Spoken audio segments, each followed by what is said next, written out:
না আমার অফিসে কেন এত ইয়া আমি তো ইয়ার টাকা লিনি ভাই আমি টাকা নেবো কিসের জন্য? হাই আল্লাহ, আমি তো ওই লোকের টাকা লান আপনি টাকা লান এরপরে কিছু হলে তখন দেখুন টাকা ওটা আমার ভাই থেকেও টাকা না না আমি জিয়ানগর অফিসে খাই না 1 টাকা এই অফিসে খাই না 1 টাকা আমার অফিসে দাদা আপনি টাকা লান আমার টাকা দেন কেন আপনি সাথে আচ্ছা ওই যে ইয়ার ভাই আপনি শুনুন তো ইয়ার কথাটা বলেন তো আপনি, ওই যে ওর নাম কি?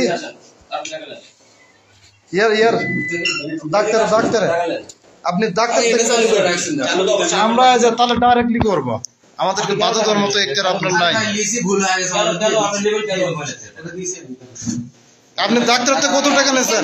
একটু আমি হিসাবটা করি টাকা তো উনি নিছে ওনাটা পরে করেন আমার সাল আসছে আমি যাব আচ্ছা ডাক্তার তো আপনি কত টাকা আপনি নিয়েছেন? টাকা রাখেন আপনি রাখেন পরে নেবেন রাখেন আপনি টাকা রাখেন ডাক্তারের তো কত টাকা নিয়েছেন আপনি?